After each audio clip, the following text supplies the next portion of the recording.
श्री स्वामी समर्थ. नमस्कार मंडळी, कसे आहात सर्व? ऑस्ट्रोरा या आपल्या चॅनलमध्ये तुम्हा सर्वांचं मनापासून स्वागत आहे. आज आपला व्हिडिओ हा फार महत्त्वाचा आहे, तर व्हिडिओला चला मग सुरुवात करूया. जर व्हिडिओ आवडला तर मंडळी प्लीज माझ्या व्हिडिओला लाईक, शेअर आणि सबस्क्राईब करायला विसरू नका.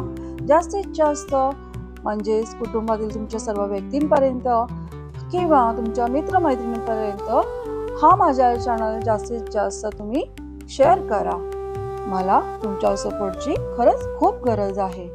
चला तर मग आजच्या आपल्या व्हिडिओला सुरुवात करूया. श्री स्वामी समर्थ.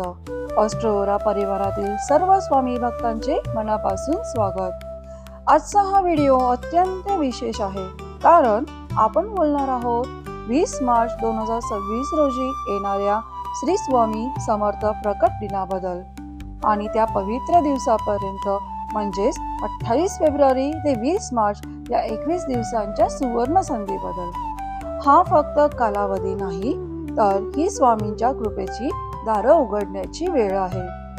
स्वामी समर्थ प्रकट दिनाचे आध्यात्मिक महत्त्व काय आहे हे मी तुम्हाला थोडक्यात सांगते. भिवू नकोस, मी तुझ्या पाठीशी आहे, हे वचन देणारे साक्षात परब्रह्म श्री स्वामी समर्थ महाराज.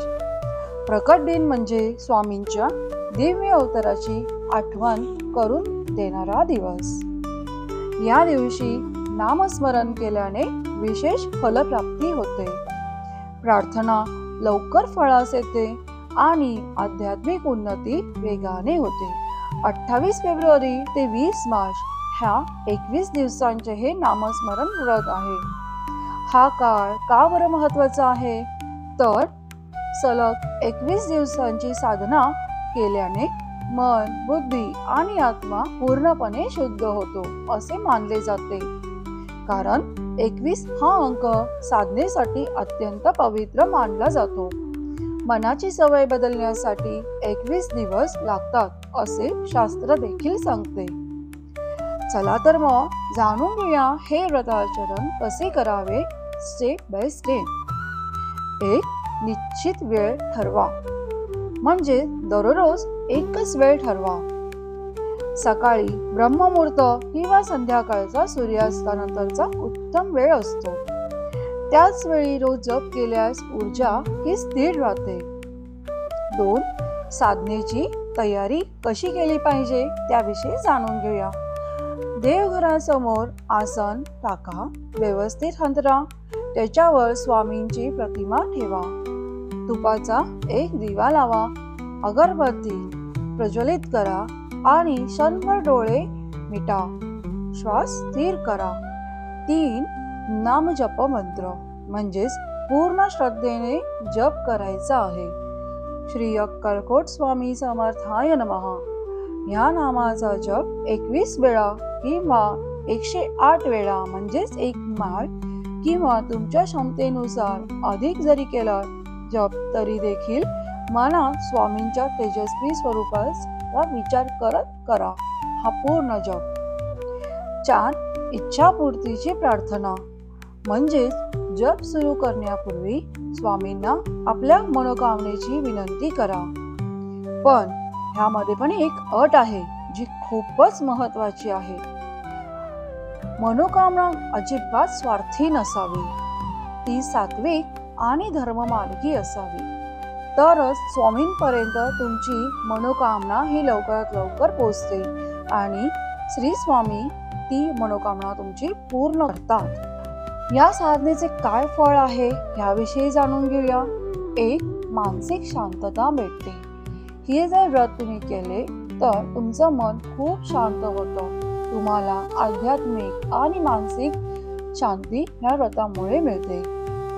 मनातील अस्थिरता कमी होते, भीती कमी होते, सर्व काही चांगलं होणार ही भावना तुमच्या मनामध्ये आपसूक यायला लागते. 2, संकट निवारण, म्हणजेच श्रद्धेने केलेल्या जपाने तुमच्या कामात येणारे अडथळे असतील किंवा तुमच्या आयुष्यात येणारे जे अडथळे असतील ते हळूहळू दूर होण्यास सुरुवात होतात आणि याची जाणीव देखील तुम्हाला पदोपदी यायला सुरुवात होते की श्री स्वामी महाराज तुमच्या सदैव पाठीशी आहेत, तुमच्या अवतीभोवती आहेत, त्यांचा वरद हस्त तुमच्या डोक्यावर सतत आहे हे तुम्हाला जाणवू लागतं.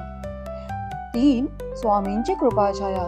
जसं की मी तुम्हाला म्हटलं की तुम्हाला हे नक्कीच जाणवेल की काहीतरी अदृश्य संरक्षण, एक अदृश्य वलय तुमच्या सभोवती आहे जे तुम्हाला सगळ्या वाईट गोष्टींपासून वाचवतो आहे, तुम्हाला एक संरक्षण हे देत आहे. या 21 दिवसांमध्ये कोणत्या गोष्टी टाळल्या पाहिजेत त्याविषयी जाणून घेऊया. 1. असत्य बोलणे. स्वामींना अजिबात ह्या गोष्टी आवडत नाही, कोणीही असत्य बोललेले. नेहमी सत्य बोला. 2. अपशब्द.